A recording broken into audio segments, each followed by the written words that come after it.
What's up, guys? How's everyone doing today? It is Wednesday, June 10th, 8:15 a.m. I apologize. I set this scheduling up last night on my Instagram story and I miscalculated by an hour. So the initial scheduling was 7:15 a.m. I meant 8:15 a.m. We're here. I apologize if that hour messed you up. Got a lot to get into. We woke up this morning with pretty much the entire Eye of the Tiger card options on the Australian books. No props yet. So we're going to take a look at that. We're going to go over the tickets for UFC as well. Right now, if you guys check for all you JSB insiders, check your Patreon and check the YouTube members' posts. I have posted one, two, I've posted 3 UFC tickets so far. So I posted a UFC triple, which is paying plus 106, a UFC knockout double, paying plus 121, and a UFC dog paying plus 138. And then after this live stream, I'll be posting our short parlay, our boxing short parlay. It's paying plus 133. So wherever you are in the world, I say thank you for tapping in. If you're not a subscriber yet, it's the easiest way to stay connected on these daily live streams. Just hit subscribe, like this video as well. Yesterday we peaked at 70 likes or 70 people in the live, and I think we only had like 40 likes. Just do me a service. I put a lot of work into this. Just like the video, I appreciate it. And if you want access to our world famous betting community, it's a betting Discord. It's not just boxing, it's all pro sports. We have the NBA finals going on this week as we speak. The NBA channel yesterday was fun. Shout out to, I know some of the boys went really heavy on New York on the money line. My condolences. I didn't have a dog in the race. With the NBA games, I always just do props. Of course, I missed out on a plus 2,000 by 1 point. Who messed me up? The power forward for the Spurs. I needed him to score 10. He scored 9, of course. But it's all good. I only do like quarter unit bets, just sort of like entertainment betting. And speaking on the quarter unit bets, I'm only doing I there's that MVP card, and maybe I'll write. I know some of you guys asked me to write half unit, full unit, quarter unit when I'm posting my slips in the Patreon. I don't think I need to do that specifically, but I think I will communicate if I'm not betting a lot of money. So like the MVP card with the girl fights, I have some action on it. I'm not looking to double my money on the girl fights. I do feel though, and I stand by this, I feel that female boxing is a gold mine for bettors. It is a gold mine. We've seen this time and time again. Results speak for themselves. Week in and week out, fight card fight with the women. You see, I mean, we're not talking about the highest level of skill, but we're not betting on ethic. We're not betting on skill. We're betting on outcomes. So we're at this stage of the game. We're seeing a lot of, I think, mismatches. Alif Turan, she is a point of contention in our Discord. Alif Turan 2 fights ago fought a girl named Beatrice Ferreira and knocked her out. Alif Turan's a 31-year-old fighter from Turkey with a high knockout to win ratio. When she knocked out Beatrice Ferreira, my Discord was acting like she was Artur Better Beef. Brutal fashion, right? She's aggressive, 5'7", punches hard. And then in her very next fight, the whole Discord picked her to knock out Taylor Getz, an Aussie. Now, for the sake of this story, I didn't have money. I didn't have action on either one of those fights. When Alif Turan stopped Beatrice, I didn't bet on it. When Alif fought Taylor Getz, I think that was her name, to a split decision victory, I didn't have action on it. I pay attention to the Discord, so I understand. And so people after the Beatrice Ferreira fight who are heralding her as the next Artur Better Beef, the female version, when she won a split decision and went kind of life and death with a girl, she pulled it away at the end. All of those same bettors who bet her to who won on her by knocking out Ferreira bet her to knock out Taylor, and now everybody was pissed. There was a meltdown. Everyone was saying she sucked. Blah blah blah. Those same bettors, those same exact people. Now this weekend she's fighting a girl named Tayez, who's a 19-year-old, who's 5'2", who has, I think, 18 or 19 pro rounds, who is a 4-1 underdog. And now everybody's saying that. What do you think they're saying? Everyone's saying that Elif Tehran's going to lose now. I don't look. All I'm saying is, with the female boxers, just bet accordingly. You know what I'm saying? If you're not having fun doing this, don't do it. This is fun. As you can tell, we have a really good time. This is fun. Boxing is the greatest sport on earth. Boxing gives us action every single week. Who am I to judge the quality? We're not. That's out of our control. My mom and dad were always like, Johnny, only worry about things in your control. This is when I was like 9 years old. And it's really served me as an adult regarding I'm not really a guy to really stress about anything. I know that, what do I always say? Life is play. So from a boxing perspective, who am I to worry about matchmaking? It's out of our control. You know what is in our control? The effort we put into the film study, where we're putting our money, our reads. I woke up this morning with a message from one of our JSB insiders. He was like, rough weekend last week, which was, of all the picks that didn't hit, the one that I was scratching my head on was Josh Padley by knockout at plus 500. And I told him, I was like, look, and then I went on to list 4 different things on why it was worth a bet. The first reason was, I was like, I was on a heat check, was on fire. So plus 500, even if it was just a heat check, it was worth it. But it wasn't just that. I was like, Padley's 5 out of his last 7 wins were by stoppage or TKO. That's a great stat. You know what I'm saying? And then also with his opponent, Aqib Fiaz, his last 2 or 3 fights, he was getting cut. The cut stop it. He didn't get stopped, but he was getting cut, bloody face, that sort of thing, got hit a lot. And then also the UK standing phantom stoppage is always in play. So I say that because it's not like we're just picking outcomes based on odds. I don't ever do that. I'm always going to give you reasons. I think that's important. Now, 8 minutes in, 30 of you in here, like the stream. I'm going to get to your questions. We're going to pull up all those the new fights. Big Shadow, 9 hours early. Crazy. Big Shadow's a beast. Shout out, new JSB Insider. Guys, become a member. I'm going to leave the link pinned in the comment section. I don't like talking about that stuff too much. What's up, Johnny? I was wondering what you think about Arizona refs and judges. Now, what's up, John? Our names are kind of similar. John STF. My name is JONSTOFKO. So, I don't know. I don't think that it is on the topic of getting a fair shout from judges or getting a fair shout from being a B side or an A side. I don't think it's a cut and dry thing that we're able to adopt a philosophy with each fight card. You know what I'm saying? Like, Eye of the Tiger, A sides tend to win. We just did some research in the Discord. The last time an A side, an Eye of the Tiger A side lost was in early December on a card in which, what's his name? I screenshot it for the boys. He went in as a 3-1 favorite. He lost to Hassini.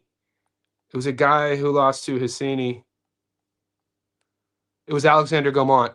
So we know the Eye of the Tiger cards. It's pretty like 95%. That's a made-up stat. Look into it. Over the last 7 months, it's definitely over 90, probably over 90%. Because the only A side that lost was Alexander Gomont to Ramadan Hassini. Since then, you could have just taken all the A sides, boom, bank it, that sort of thing. So that's a thing. That's not a theory. That's an actual thing. Top Rank, very similar. You'll have your B sides every now and then, but unless it's like a knockout or if it's close on the cards, Top Rank guys are getting the A side treatment. That's a real thing.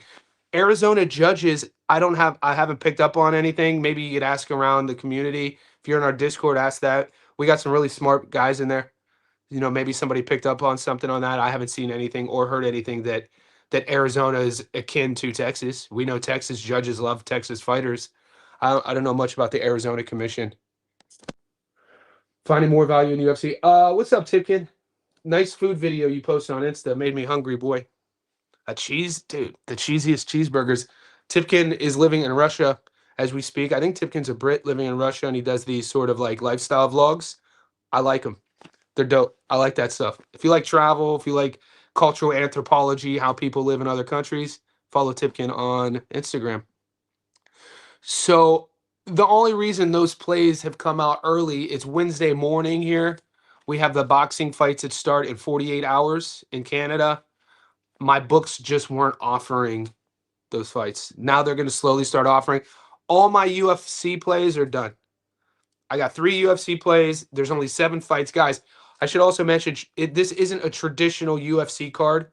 Obviously, it's non-traditional because it's the first card on the White House lawn. But generally, a UFC fight card will have 12 fights. This one only has 7. So 3 of my tickets this week are UFC related. UFC triple, moneyline triple, UFC knockout prop. It's a double, and my dog. So the boxing tickets will come.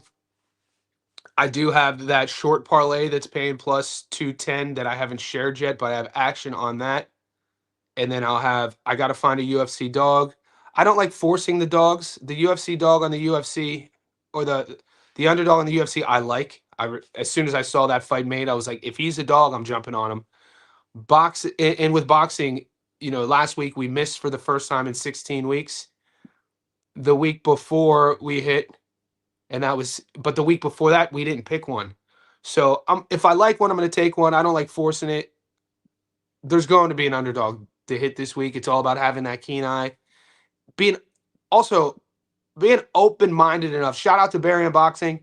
Barry Unboxing in our Discord. He does great analysis. I talk about him all the time. If you're on Twitter, which I'm not, if you're on Twitter, follow Barry Unboxing. I think that's his original modality of posting these analysis.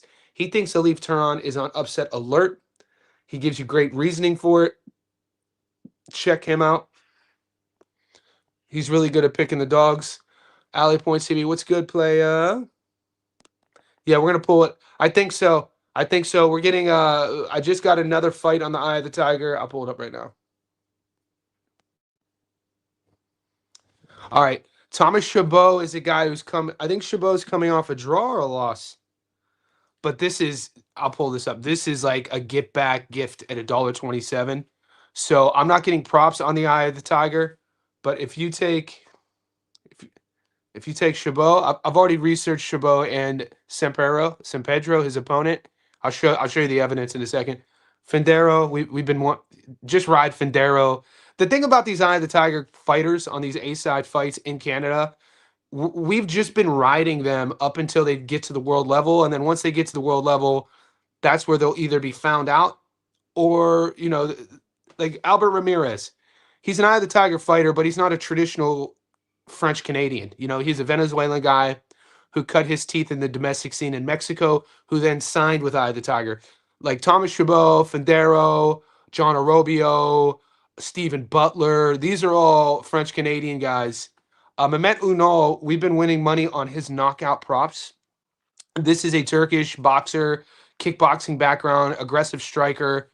So he comes over to boxing, high knockout to win ratio, way more skill. Think about like how Albert Ramirez, I think Mehmet Unal fights how, Albert Ramirez thinks he is. You know what I mean? Unal's a little bit more sharper, a little bit more skilled, just better technically all around and could crack. Those odds aren't worth playing, but over the last year and a half, we've been winning money with Mehmet Unal and the knockout prop. So put an asterisk by his name wherever you are in the world. If your book is offering the knockout prop, we got 48 hours for it to open up. That is a prop worth taking a look at, and I'm going to play it if I'm getting the offer at $1.05. Not really worth throwing on a parlay. So Layla Boudouin, yep, she fought. She's big. She's a big girl. I like $1.10. Look, these are like I'm doing a half. What I'm doing is a half unit safety net parlay, right? Half unit Wilkins Matthew. People are gonna hate on Wilkins Matthew. Like I've realized in our Discord, and I didn't know this about him. And this is where I'll get better and I'll become more well-rounded as a sharp and just overall a guy who breaks down these fights. Is I have my eyes in the game on social media with all the Aussie fighters. I could tell you who they're training with. A lot of the American fighters, I could tell you what camps they're coming from, who their sparring partners are. But I didn't the Eye of the Tiger A sides, like the guys in the Discord know about Wilkins Matthews being like an influencer. I didn't know that. They know about Wilkins Matthew as like he's like an OnlyFans manager, and he's like this. I know he's 20. I know him as the boxer. My point is, I like what I've seen so far from the 21-year-old. Some of the hate that he's getting in our Discord is because of his brand outside of the ring. Now that has nothing to do with me. I didn't know anything about that, but I found that interesting. I was like, Wilkins Matthews, he's he's been on record saying he makes 60 grand a month being an OnlyFans manager. I'm like, so you're a digital pimp. All right, player. You got the you been pimping since been pimping. I didn't know that. So it's good to know. So I like Matthew on there. He's going up against a Brazilian who's old. Bad matchup for Cal Esquivel. So right now, these four on a safety net are paying 84% return. I get messages all the time. So if a few of you boys who lay low in the shadows, who have my my phone number, who message me, some of the you guys messaged me last week. Like my biggest wins last week were on these sort of tips. Sometimes, and these are the guys who tip me that you guys don't see. And I only shared it last week because my boy asked me to share it. He's in our Discord. He's a JSB insider. But there's a few of these big hitters that follow my channel who will text me week in and week out and say, "Hey Johnny, give me something." It's like a menu they order from. Johnny, give me 50%. Or what do you like for 60% return? What do you like for 70% return? And the best way to use these numbers, these guys are betting 10, 20, 30, 40, $50,000 on these fights. So I'll just break it down to denominations of $100 because it's easier, or $1,000. Is if somebody out there is betting and they want a 80% return, this four-legger, this Eye of the Tiger four-leg A side is paying 84% return. So Chabot, Fendero, Boudouin, Matthew, 84%. Now I do have a short parlay that I'm going to share with everybody that has these four on it, but because of my style online for the insiders, I only give plus money parlays. So behind for everybody who supports my channel is in our community, they know that every ticket they get is going to be plus money. So I've added a leg to this. I've added a leaf. Now this is going to be controversial because some of the boys in the Discord think that she's on upset alert against Gabrielle, and that's fine. And I'm not here to argue your point. I'm not here to push back on your objective. I'm only here to show you where I have my money. And I think Alif Tehran, 5'7", 31-year-old big puncher. She was visibly not herself against Taylor Getze. She was on record saying her whole camp, I guess that fight week, she had a she defended. She won by split decision in England. She fought with a 40-degree fever and illness. She had basically fluid in her lungs and pneumonia during fight week, and then during fight night, a 40-degree fever. You could see it too, and she relies on her explosivity, her power, and her tank. You could see if you watch the Taylor Gensa fight.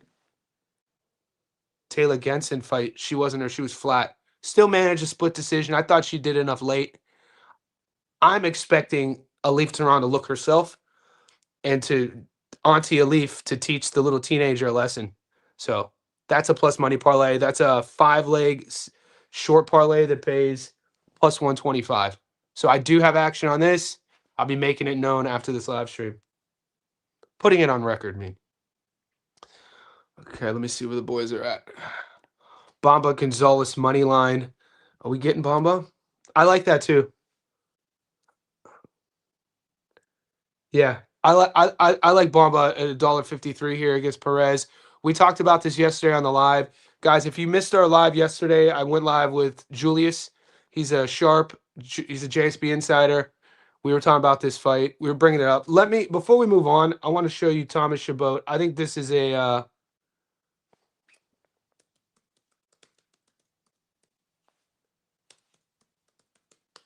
I think this is a layup. This is kind of, what do you want to call it? This is like a Eye of the Tiger gift. So this guy's never going to be a world champion. 12-1. He's coming off a loss, though. He's coming off a close fight against Babineau. He lost an 8-rounder in which he got beat wide, right? This dude, it doesn't have a perfect record. He's on my A side parlay. They're giving him a guy who in San Pedro is 13-2. But this is an Eye of the Tiger special in terms of an A side sort of. When you look at and they do have they do have their hands in that Mexico domestic scene. They bring a lot of their opponents from that Mexican domestic scene to fight their guys, and so they use it as like I don't want to call it like a minor leagues, but that's where they found Albert Ramirez. Okay, so this is the guy. He's a 3-1 dog, 26 years old, Mexican. On paper, it's like, okay, 13-2, 7 knockouts. You look a little bit deeper. You look at his tape. I found a little bit of tape on him. He's fighting guys who are 0-8, 7-23, 0-8, 7-23, 6-21, 15-23, 0-5. His only fight against a guy with a winning record was a domestic guy at 125 who was 10-0, and he fought him to a majority draw. The tape isn't that good. This is a 10-rounder. This is a gift. So Chabot's on my short parlay. Sneaky gift. Thanks, Eye of the Tiger. We appreciate you.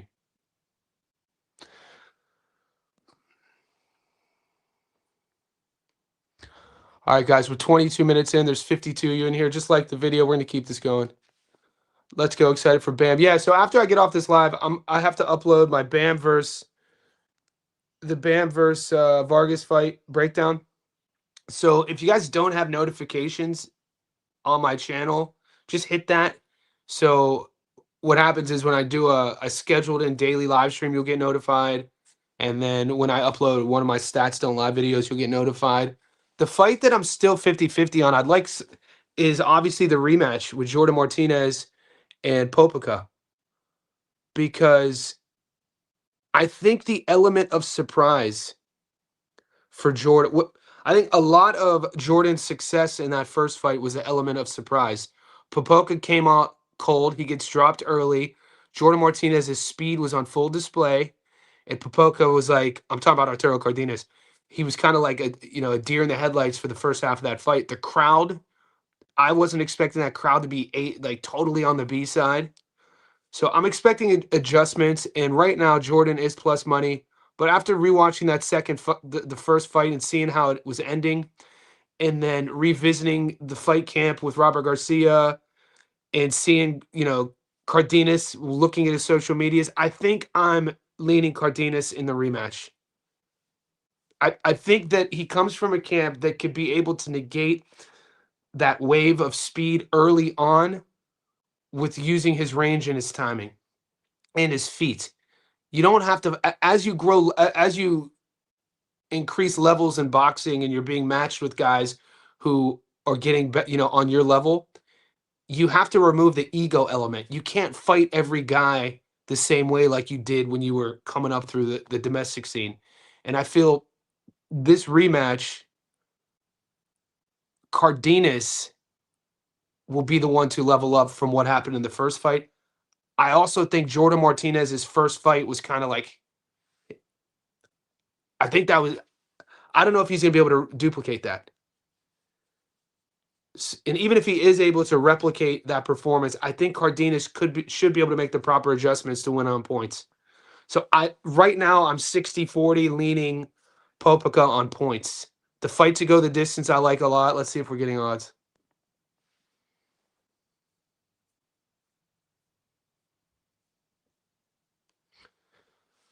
%90 return is nice. Oh yeah. This might be my prop. Cardenas on points is plus 170. Damn, I like that a lot. That might be my prop of the week. Let's see, fight to go the distance. Fight to go the distance, 172. I mean, it's a 10-rounder. 42% parlay play is nice. I mean, we could get fancy. Like, you could take this fight to go the distance at 42% return and parlay that with, let's see something here. Fight to go the distance, 42%. Let's see if we could parlay that to get plus money somewhere.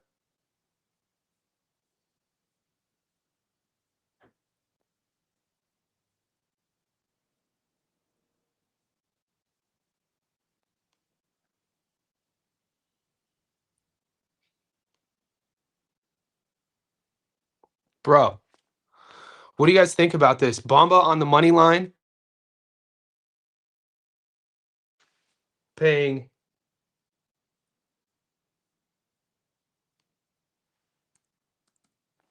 plus 117. I don't mind that at all. Cardenas, Martinez to go the distance, Bomba on the money line, plus 117. I might jump on that. I'd like to know what you guys think. Even worse, she's 5 feet. I think Turan will reach. Yeah, so Turan versus Tellez. Yeah, Tellez is 5'2". Turan's 5'7". Power. I think the aunties will take us home. We've been winning a lot of money women's boxing, picking the aunties. Do you think Tiara Brown wins? I don't. What I'm gonna do for the boys, because we watch everything. We up. We. I told you the story last week. We up. Those two words that I always use on social media. It's a philosophy. Whether we win, we lose, wherever you are in life, we up. We'll always be up. You'll always be up. We up. So no matter what, that's the only way. I mean, we're only here for a short time. The opportunity to see, to breathe, to touch, to feel. We up, man. That's my philosophy. It's always been life is play. So with boxing, we get fights every week. I'm not going to bet the house on these females on the MVP card, but I'm going to get some little action. You know that. I saw Tiara Brown fight against Sky Nicholson. She blew me away, man. She was way better than I thought she was. She was crafty. Tiara Brown she's crafty in there. Tiara on points is probably the move. I'm going to just put a note. I'm going to ask the Discord real quick.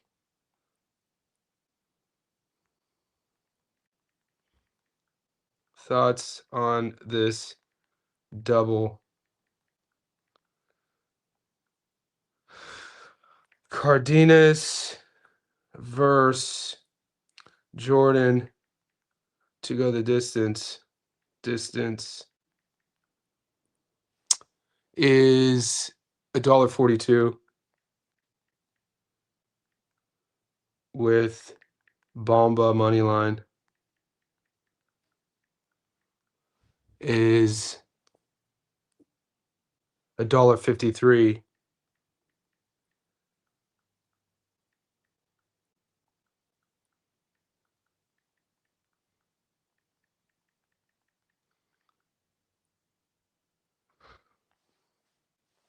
If you're in the Discord, I just asked the group thoughts on the double. Cardenas versus Jordan, distance $1.42 with Bomba on money line $1.53. That pays plus 117.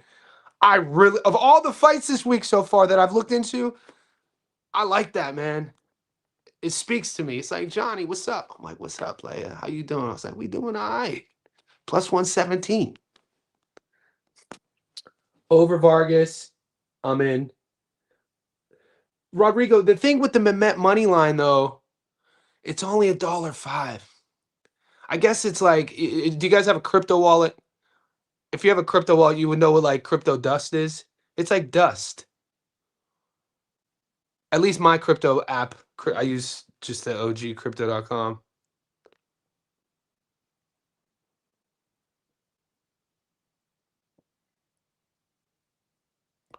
So keep it simple says he likes it. I think I'm going to make that live, guys. So if you're on this live, I'm doing it right now. I'm putting that. We'll call this is a live stream double. We'll call it.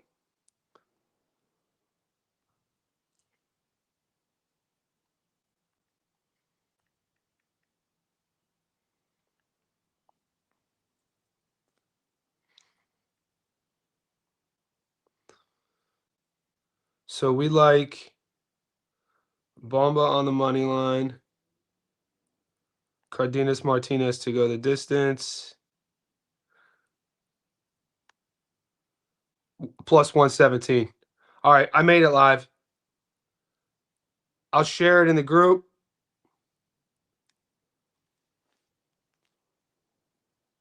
Guys, I'm always shoulder to shoulder with you boys. That's another thing about our community. Boxing's the best sport in the world, but our JSB community is the best community. We're out here digging in through wins and losses. We're like soldiers going through battle, old school, like 200 years ago on foot. On foot, we're out here, foot soldiers out here. uh, Central Pet Johnny, could you possibly do a stream with Breaking Bad for the UFC? That'd be dope. I'll message him right now.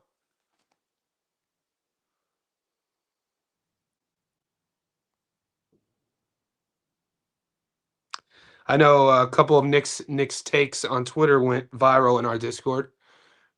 Yo, Nick,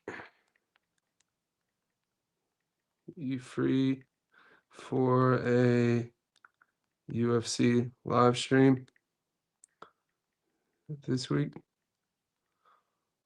All right, Pat. I messaged him. I'll let you know if he gets back. I'll schedule it in. Stressing about the things that are out of control generally made me unwell. So glad I learned. Yes, yes. Stress is literally, they call it the silent killer, guys. It's important for all of us to work on daily habits to mitigate stress, whether it's writing, My girlfriend's really artistic, so she's introverted, artistic. Her corporate life, she's runs her own company, very successful. To me, we're all different, but to me, the most attractive quality in a female is independence. Like I've always been, and I've always been fortunate enough to date women. Not always, but a few. We'll say 95% of the girls I've dated as an adult are all very successful. Like they don't need me, and I find that really attractive. They don't need, like, when I say they don't need me, they're independent. That for me, a guy like me who's also independent, that's the most attractive quality for me. So on the surface, she's that. She's currently in meetings right now, doing her thing. But who she really is outside of that is she's introverted. So like when she's stressed, she reads or she draws. She's a sketch. She does like charcoal sketch. For me, I put a lot out there as well. I run my own businesses, but when I'm stressed, I have to run. I have to work out. I box. I'll shadow box. So the point is, whatever works for you, don't just allow the stress to bury you or consume you. Everybody has skills. Think about when you were a child, what your favorite thing to do was on your free time. When you're stressed, do that in some form or the other. That as an adult, that makes sense. Don't color on the wall. Color on a notepad. I rewatched Sharon's last fight. She definitely won, but it was definitely ugly. She was sick though, bro. Barium.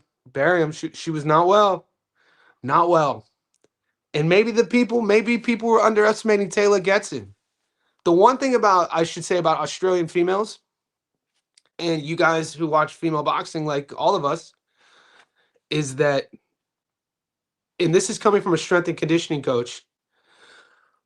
When I moved here in 2013, one of the things I was most impressed with was how popular the Australian strength and conditioning community was. It's not just fitness down here. It's not just going to a gym, which is ultra popular, but S&C, strength and conditioning, the science of functional strength training. This was in 2013. So there's a class, there's a education you go through called the ASIC, the Australian Strength Institute, and you get certified in that, and then it allows you to, on paper, be able to work with athletes, pro athletes, fighters, normal people, etc., knowing how to do the science of fight camps, conditioning, etc. And so that's very popular down here, and that's what I do. When you look at an Australian female boxer, you could see it. The one thing a girl from Australia will always be in shape, and they're in like it's almost like that CrossFit shape, because they're doing powerlifting, they're deadlifting, they're pressing, and they're doing it in a program sequence of, when's my fight date? I have fight camp, so now I have to do a thing called periodization. I have to, working on one strength. If you take your one rep max on a deadlift or a back squat, which you've tested throughout the year, then you have to taper that down, and then you overload, and then you deload, and it's a whole science behind this. You could see it in their fitness. So Taylor, I'm pretty sure Taylor was an Aussie, and think about all the Aussie female boxing champions. They're always fit. The one thing about them is from a strength and conditioning perspective, they're going to always be in shape. They're going to always be strong, and it could have been one of those things. But Elif Tehran was she had like pneumonia in that fight week. Watch her regular fights versus that one fight, and you can see it. She was flat. She was lethargic. She didn't have that extra gear. She still pulled it out though. So this is Baron's going with the teenager.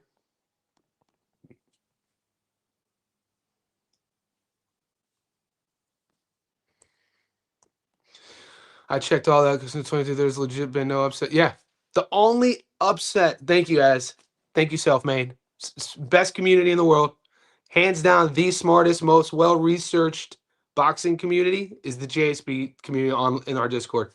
The only upset I found was Alexander Gomont, and that was December when Gomont was a 3-1 against Hisseni Ramadan, and he just fell apart late. Ilya Tapora money line, Chama money line. Chama. That UFC card has me stressed. There's been an upset with Chabot.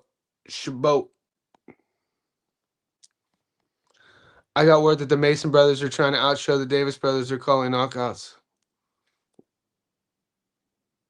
What are you talking about? Abdullah? There was one dude on the Eye of the Tiger, I believe, who lost as a favorite that Johnny said to avoid betting on. Alexander Gomont. Yeah, it was Gomont. During your 4-month Dog of the Week streak, those were all boxing picks or were a few MMA as well. There was 1 week where I didn't pick a boxing dog and I picked an MMA dog because there wasn't any odds that I liked. Usually what I like to do though is if I see dogs on both, because as our community is growing, I've been covering MMA. I've watched every single UFC event since November 1993. I'm a massive MMA fan, but boxing is our bread and butter. So I still cover the sport MMA, and we have, as we grow our community, there's guys who just go to our Discord for the MMA chat. We have MMA sharps in there, and I've noticed that the MMA chat is a lot younger. And if you want to get a good laugh, because like I usually will on the weekend will just stay in the boxing chat. And the boxing chat, even like the back and forth is handled in a different way.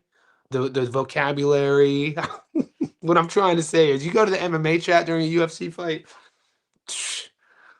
I'm reading what they're saying. I'm like, do you guys speak to your mother like this? Like, you can tell these guys in MMA, it's just a younger sport with younger fan base, which is fine. And I try, and I know during fight nights on the UFC, I'm as lenient as possible with moderating them, as long as nobody's getting too out of hand. Where we let a lot of the stuff slide during the fights. Yeah, I agree. I'm waiting for a knockout prop. McGann, a redemption week. Every day is redemption. Every day. We should never wake up. We should never wake up in the morning and think that we made it. I don't. Every day for me is redemption. It allows me to keep pushing forward with my life. We should always have little tiny goals every day. You don't ever want to sit there and be like, I made it. I ain't never make it.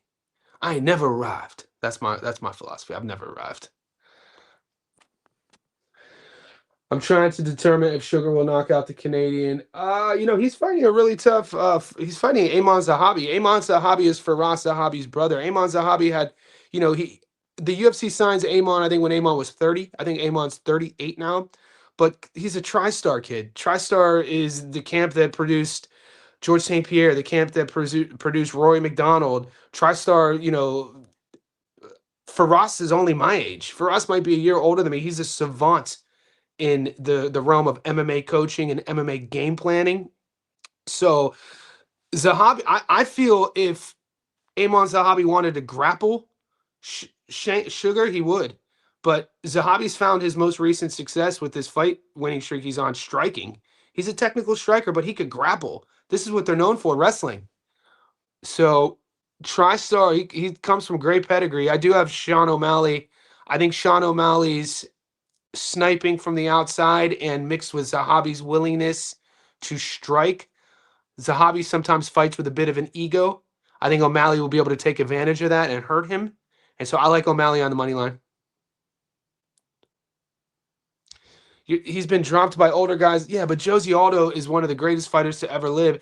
And Cheeto Vera, as a striker, man, Cheeto Vera has a lot to deal with at that division. I do like Sean, though. I do like Sean. Johnny, when you said pimping, I thought of Cat Williams' Money Mike tennis. I was referring to How High with Mike Epps. And I told the story before. When I lived in Long Beach from 2004 to 2011, and I would play basketball at the LA Fitness on Cherry and Wardlow in a neighborhood called California Heights, which is kind of by the Long Beach airport heading towards Lakewood, off of Lakewood Boulevard. And I would train there and I would play ball there like 3 times a week. I met some characters there. I used to play ball with Nate Dogg, and I used to play ball with a dude named Scruncho.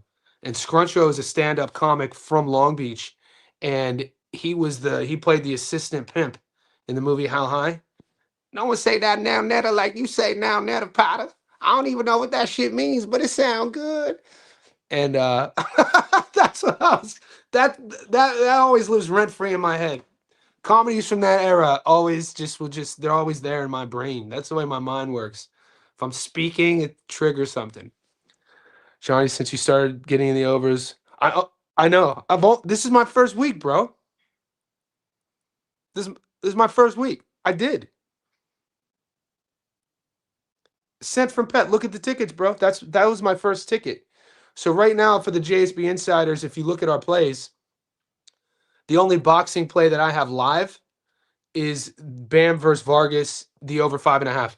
My book didn't give me 3.5. So I took Bam Vargas to go over 5.5. I needed to make it into the 6th. I like Antonio Vargas. I got it at plus money too. Look, not every somebody brought up a great point. There's certain fighters when you look at their tape, they don't look great. People are like, yeah, when you look at Antonio Vargas hit the bag, he doesn't look good. Antonio Vargas is a legit world champ, mate. This is a guy that came through the American amateur system. This is a guy who grew with each fight. He's in his physical prime. He has one blemish other than the draw against Diego Higa. He came out cold in an 8-rounder 7 years ago when he was 21 years old and he got stopped, and that was about it. Other than that, he's picked himself back up and became a world champion at 118 pounds. This is Bam moving up. I think people are trying to judge Vargas's skill set and his pedigree off of him hitting the bag. I mean, look at Errol Spence train. Even in Errol's prime, Errol's training montage doesn't jump off the paper. It doesn't look great. My point is not all fighters. Look at Sebastian train. Fedor's one of my favorite fighters.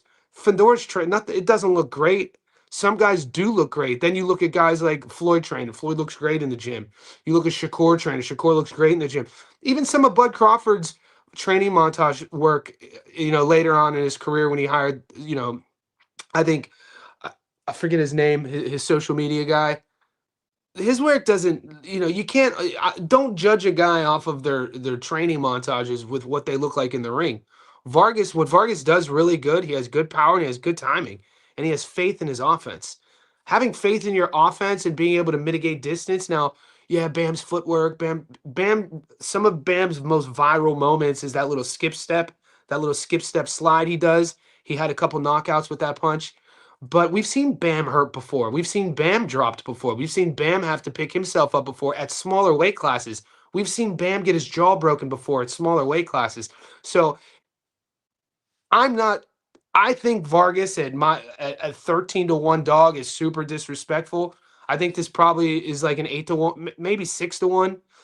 People are sleeping on Antonio Vargas. That's all I'm going to say. I like it. I've brought Antonio Vargas up on our channel multiple times. And I'm glad that it's Bam who's coming up to fight him for his belt at 118.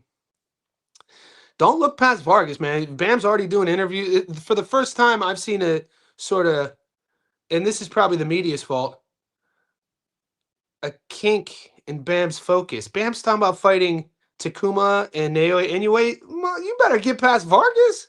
You looking past Antonio Vargas, a really tough Mexican fighter who could punch, who's taller than you, longer than you, bigger than you, who's the world champion.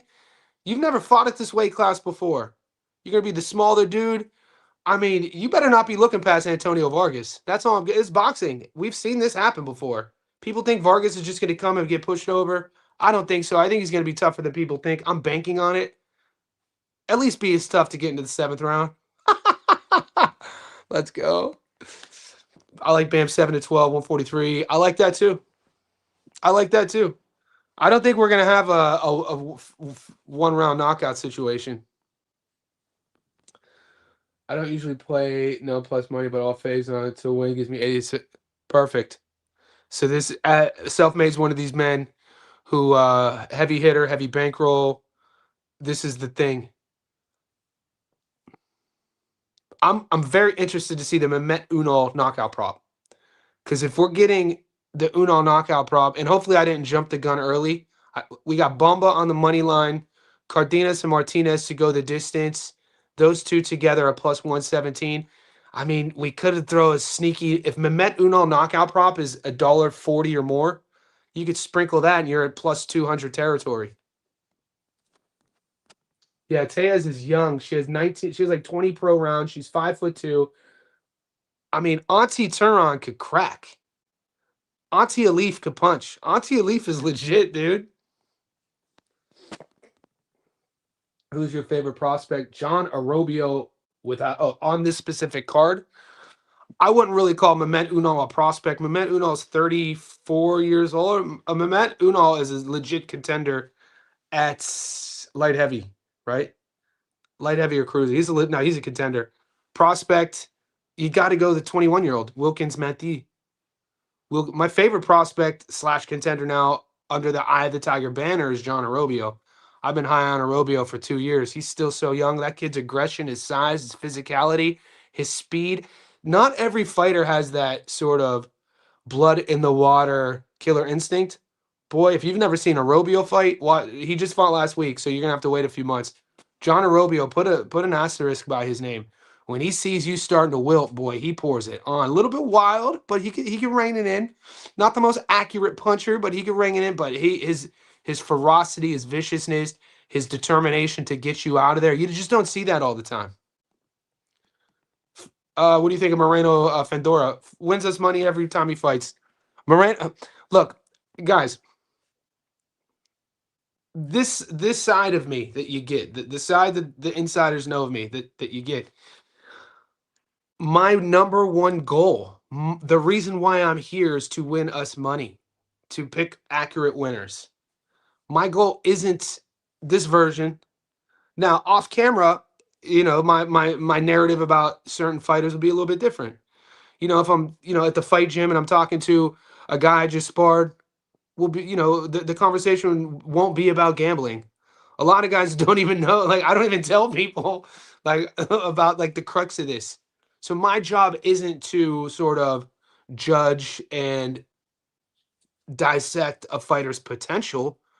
The only thing I have to do is judge and dissect a fighter's potential on fight week. This is why I don't look ahead. This is why I don't have the odds up of Lamont Roach versus William Cepeda. Lamont Roach versus William Cepeda is August 1st. It's June 10th. We are a channel and a community of what have you done for me lately? You're only as good and you're only as bad as your last bet. And what is in front of us? What's in front of us is June 10th, Wednesday. We have fights in 48 hours. I just need Moreno Fendora to be good on Friday. I just need Moreno Fendora to be good in 2 days and get us our victory.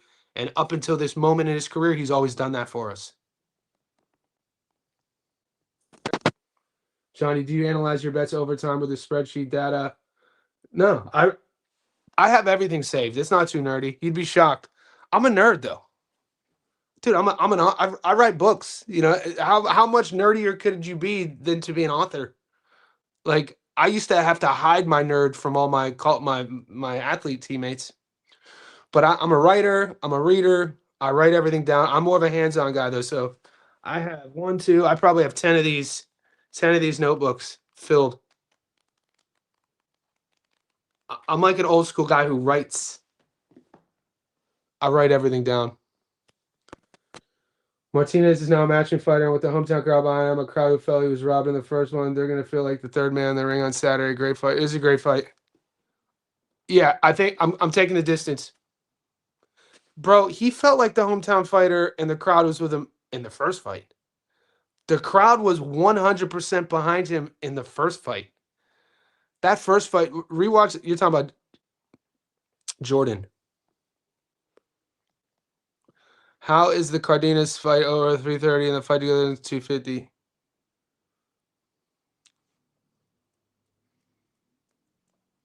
Well, because if it gets stuck, if I don't know what over you're getting at minus 330, but if the over is 6.5, it's a 10-round fight, and the fight to go to the distance is 250. It could hit one or the other. They're not mutually exclusive. It could hit the over going into the eighth round, but if the fight gets stopped in the eighth, you're over hit, but the fight to go the distance didn't. So the odds are then sort of categorized in that small margin. Sup, Johnny? Really looking forward to the UFC this weekend. Lopez versus Garcia, same Pereira versus Gone in particular. Got a Yeah, I like Kyle Dawkins. I've watched Kyle Dawkins in the regional scene before his first UFC run. He came out of that. I watched regional MMA, by the way. I'm that big of a nerd. Kyle Dawkins came out of that regional Boston, New England, Northeastern MMA scene, the same scene that Chris Weidman came out of a long time ago. It's the same scene that Uriah Hall came out of. So I knew who he was. He then gets signed to UFC. You know, they were matching him up. They were putting him on the same card with his older brother, and it was kind of a feel-good story.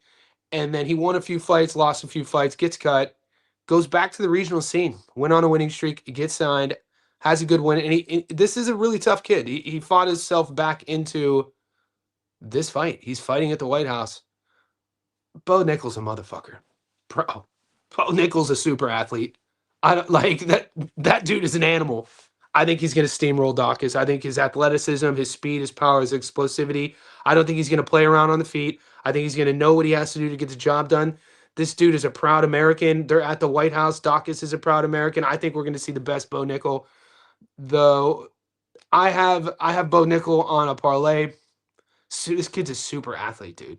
If anything, Dawkins gets away.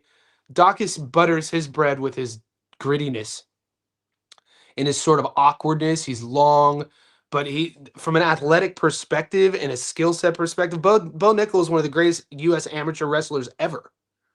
Ever. And he's learning on the job. So I definitely like Nickel there.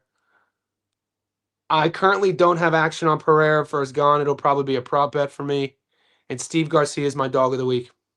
Steve Mean Garcia. Love the streak he's on. Love his camp. Love the relationship he has with his pops. I like his length. I like his boxing. I like his aggression.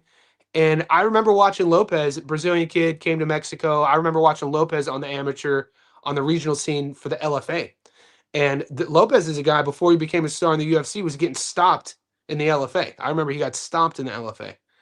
And so I think Lopez's chin is a bit suspect. I think he thinks he's a little bit tougher than he really is in terms of durability. And he's flashy. He's the shiny toy in this matchup. Garcia really, really, really likes being the hammer.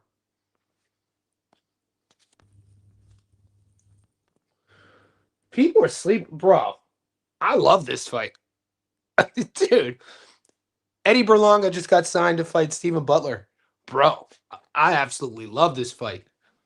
This is a fun fight, dude. Edgar Berlanga versus Butler. If you know who Berlanga is, but Steven Butler is a guy who's been winning us money. Eye of the Tiger guy. Knockouts. Doesn't have a perfect record, but dude, this dude has been matched tough.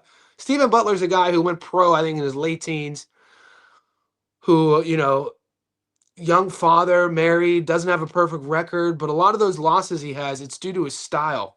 He's all electric. Steven Butler is a throwback boxer in firefights. I'm interested to see what these odds will be. Someone's getting starched. My fault is because it's over 8.5. I think it goes the distance. Yeah. I think you're talking about Cardenas versus Martinez too. I like it too. Neither guy got. No, I think Arturo got dropped in the third round or in the early. Didn't I think Jordan dropped Arturo early, but it was more of like a flash knockdown.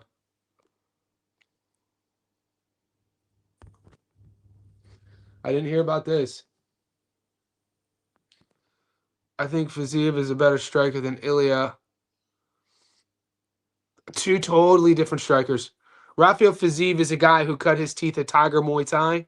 Rafael Fiziev is more of a Thai striker.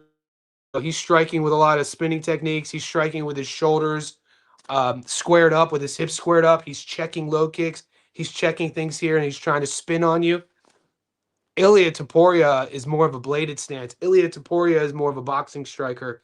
Ilia Topuria is using feints that you never see in MMA. Look at the knockout sequence, the knockout setup against Charles Oliveira. Very. I put this up on my Instagram story.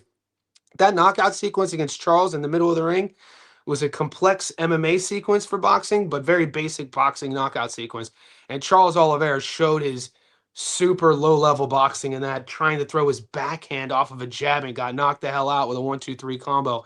Ilya didn't do anything flashy with that setup. All he did was from the orthodox position, middle of the ring, is he feints, he throws a jab to the body, or no, he goes up top first, feints, jab up top, level chains, jab to the body, gets Oliveira to drop his guard, comes high guard with it, and just throws. When he throws the 1-2, when he throws his jab, Oliveira throws his right hand first without throwing a jab and gets knocked out. Oliveira did basically like a cardinal sin of boxing. You never want to throw your backhand blind in an exchange and with a guy in the wheelhouse, and that's what he did. He got knocked out cold. I was never high on you. Get these new MMA fans. This is what I have to deal with. A lot of MMA fans come and go. I remember when Charles Oliveira was a quitter. I remember watching Do Bronx at 145 against Max Holloway when he's up against. I remember when Oliveira, the knock on Oliveira is every time the lights were too bright, he would quit. And that was his narrative until he moves up to 55, gets married, has a kid, and then went on his run. But it's really hard for me to ever get past watching him get stopped, knocked out, quit early on in his UFC career. So I was never high on Do Bronx. I watched the whole thing. You know what I mean? So when he got knocked out against Ilya, I was like, of course, the fight IQ. Punching with Ilya there in the middle of the ring, not throwing a jab, middle of the octagon, throwing your backhand first. I'll pull it up. Ilya's support is dude. Ilya's speed, his feints, his timing, his choice of weapons when he's striking with you, phenomenal.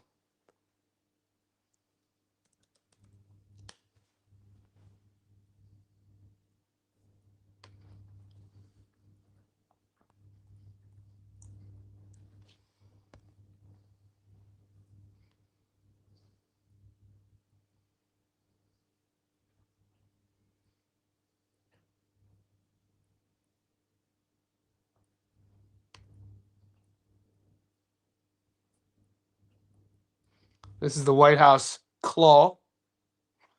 Let me remove this.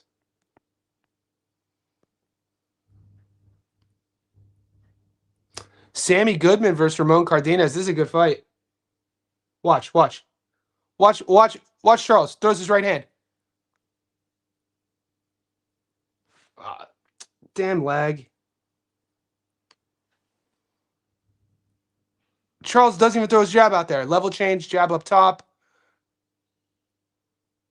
It's not. I'm going to try one more time. This lag is killing me.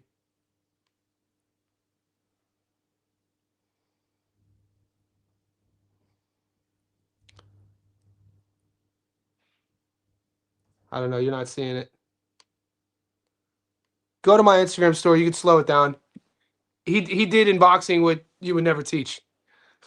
He'd never go here and throw your cross. And when he throws his cross, boom. Beautiful timing on that. Vargas is my best friend. I never realized how mean some people are. Antonio? Antonio's my guy. Not saying you guys or you, Johnny, just the comments. Oh, I've been a fan. I've been talking about Antonio Vargas for years on my channel. I'm a fan of him. My last comment showed up in the chat, but not on the screen. Fresh BX. Did you hear about Vargas' mom passing around? I didn't. December and have 9 months layoff and had 2 long tournaments. Dude, Antonio Vargas is a champion. Great amateur. Always. This is a guy who operates mentally as a world champion. He is a world champion, meaning that even before in order to become a champion in boxing, you have to have that mindset that you're already a world champion before nobody believes in you. You think that he's going to go into this fight? You think that he's not going to have a chip on his shoulder? Breaking Bad as Bam. Not yeah. We know about some of his. He's going to come on. We're going to talk about it. Some of it. Breaking Bad he thrives off of hot reads. He's a hot read guy. He thrives off these hot, and he's a cowboy. He's a cowboy, which is fine. I could relate to it. John, yes, his mom did pass away, but he told his manager he was ready for Satsumi, but his manager put him in recess. It sucks, man. It's gonna be the worst day of my life when my mom passes away. Love Rosie. Fazeev is not better striker. Yeah, that's an insane statement. They're two different strikers. Way too. Fazeev is way basic if we're comparing it to Ilya. Diego Lopez and Garcia's a firefight. Lopez has a granite chin. Garcia's chin is questionable. Go to the LFA. I've seen Diego Lopez stopped multiple times. Are you betting Arturo Cardenas? I'm taking Cardenas versus Jordan Martinez to go the distance. This UFC at White House has staged it. Oh, don't say that. To justify Trump's legal war. Leave politics out of our show. Come on, big dog. Leave politics out of our show. I would be surprised if this goes under 5.5. I would be same. Gary put belt to your ass last week. Maybe stick to being a gym bro. Just kidding. Gary's overcome his mutant. I'm not a gym bro. What are you talking about? I'm older than Gary. I'm a coach and I appreciate you, mutant. Yeah, Gary's ego's insane. Belt to ass. What do you mean? Last week, Gary. Firstly, I've never seen one of Gary's tickets. If we want to start there, I've never seen one of Gary's tickets. I've never seen Gary. Has he ever had a loss? He's undefeated, isn't he? That's what we say. Gary's never lost. I've never seen him lose. But the only fight that I took Kenneth Lover against a 29-year-old prospect, Angeletti. Lover dropped Angeletti early and lost a split decision. So if that's the case, I'm fine with it. Nobody's 100%. The people here know that we just operate a little bit differently. Call me a gym bro. Of all the things you can call me, the gym bro is the most offensive thing. I take pride in not.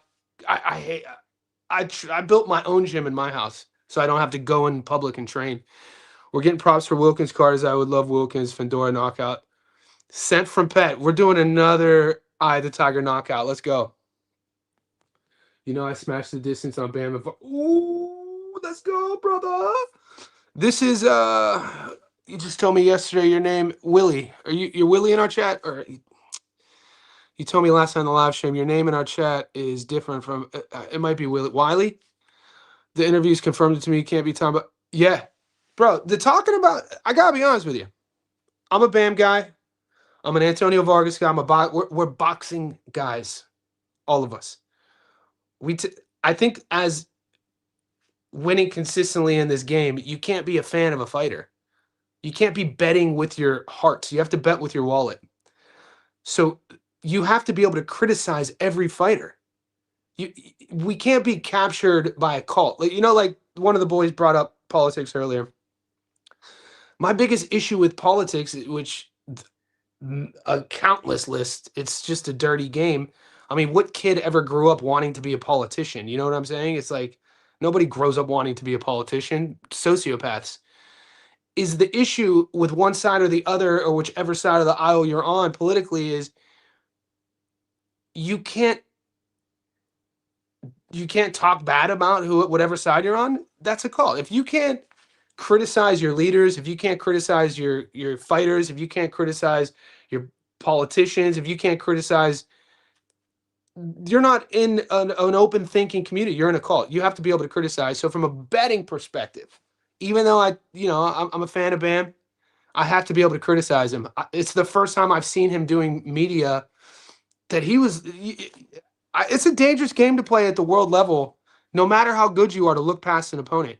We have in boxing, we see this happen. We have so many instances of this happening. Broner, Maidana, Tyson, Buster. Those are just two right off jump. Those are the two famous ones. You can't look past any opponent.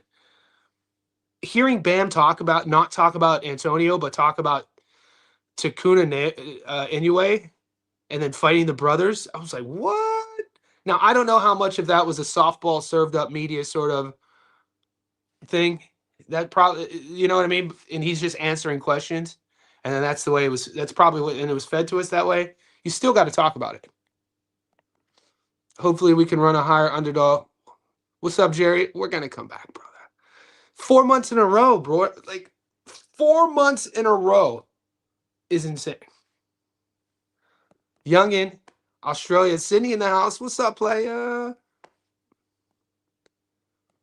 I really like this fight. I'm torn. Jai Tucker versus Yodi Cedeno. We've been making a lot of money with both guys over their careers. Fun fight. This is one of those fights that are great for boxing. I don't have a read yet.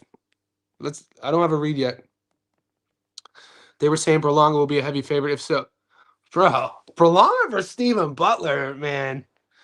I like the fight. That is a fun fight. No distance, knockout, and why not play Stephen Butler? The thing about Berlanga, though, he does have more seasoning than Butler in terms of like boxing. But Butler could punch, and Berlanga doesn't have the highest of fight IQs. Both are desperate. They're desperate for different reasons. Butler is desperate to be on the world level. Butler is desperate, for the credibility and the adoration of boxing, and Berlanga is desperate for a W. Berlanga is desperate to remove the ghosts of Hamza Shiraz. I like how Stephen Butler has been growing into his offense. I like how Stephen Butler has been sort of catching up mentally to his pros and cons as a fighter. At this stage of the game of Stephen Butler's career, you got to double down on what you're good at. At this stage of the game, it's really tough to, this is an awful cliche, teach an old dog new tricks. But, when you're here in your career, double down on your strengths. Double down on your strengths. Your career is a small amount of time. It's good to work on your weaknesses, but when the weaknesses are so blaring in something that is such as like getting hit clean or defensive setups or not feinting or not having speed going side to side, focus on your power and focus on your in and out, your lateral movement, focus on your foot feints, focus on your body punching, and set that backhand up. You know what I'm saying? Vaughn, Marab, Ilya, top 3 favorites. Yeah, Josh Van. How do you not like Josh Van? Myanmar in the house. You ain't gone. Stand up. Lopez has been knocking. I'm excited for Ruffy fight, especially since Chandler been working hard. I always laugh when I think of Michael Chandler. I don't know why, because there's Michael Chandler, man. He's such an OG. I remember watching Michael Chandler train down at Sanford MMA like 10 years ago. Shout out to my boy, Dr. Corey Peacock. Dr. Corey Peacock he's a professor at Nova Southeastern University. He's a strength and conditioning savant. He's an exercise scientist, and he's been the strength coach for the team that started as the Black Zillions. Old school Black Zillions with Michael Johnson, Kamaru Usman. I think Danny Hot Chocolate was down there at one time. Abel Trujillo was down there early days. And so then the Black Zillions turned into, they had a bunch of names. Black Zillions, Sanford MMA, who knows what they're called now. But I remember Chandler's strength and conditioning. Like, this guy's an animal. No one's outworking him. But we know Chandler likes to strike. We know he likes to mix it up. Chandler likes to put on a show. He just makes me laugh, dude. Because when you think about somebody who just like the atypical ego fighter, that's Michael Chandler. And it's just funny because, what a time to be alive in this timeline of humanity. We get, this is what we get to do. This is what we get to do. This is fucking amazing. We get to fight in prize fight and break down fights and win money or lose money on fighting. This is fucking the best timeline of all time to be alive in humanity. It's amazing. And so like there's this meme that always makes me crack up on Instagram, and it's like I forget it's like that scene out of a movie with William Dafoe and Christian Bale, and they're at like a nightclub, and it's like I don't know what movie it's from, and they're all dancing, and Christian Bale's looking at him, and he's dressed in kind of a suit, and William Dafoe, long hair, looking at him, and the meme says, "Me in hell, trying to explain what an 8 ball of cocaine in a Las Vegas parlay is to a guy who got his hand cut off in the 8th century for stealing bread and drowned underwater with chains." Something like that meme. And it's like the music's going, they're at the nightclub, William Dafoe. Anyway, that's when I think of Michael Chandler. This is how crazy my mind works. When I think of Michael Chandler, my mind ends up going there. I don't know why. Talk about an ego fighter, dude. He's hilarious. Garcia's been knocked out cold a few times. Lopez has been finished on the ground. Showed his durability. Look at the Gene Silva fight, not to mention. Okay. Good read, boss. Good luck with it, brother. Jordan, I like Garcia's boxing. I like his length. I like his power. I like his backing. I like his timing. I think he could lure Diego Lopez into his sort of fight. I don't think Diego Lopez has the highest of fight IQs. I question his durability. He's, we're going to see. He could either make it look really easy or he could get stopped. And I think Steve Garcia, with his winning streak, his style, his confidence, the ego that he fights with, I think him at plus money is a great underdog. Great underdog. 100%. Jordan Martinez, Arturo Cardenas. I'm taking that fight to go the distance at $1.46, paired with Bomba on the money line at plus 117. So the action I have with Jordan and Popica, the rematch, is the fight to go the distance, parlayed with Bomba on the money line, giving us a plus money double. The media play it that way. Yeah, I see the point. I figured it was the case. Talking about Bam. Guys, I got to wrap it up. You guys are the best. 9:30 in the morning. We've been live for an hour and 12 minutes. Hit notifications on the channel. I'm going to be uploading some Stats Don't Lie videos for the boys, some film study and predictions. I'm also going to be doing another live stream. We got fights in 2 days. You guys are the best community. Boxing, the greatest sport on earth. Never forget that. I'll see you guys soon.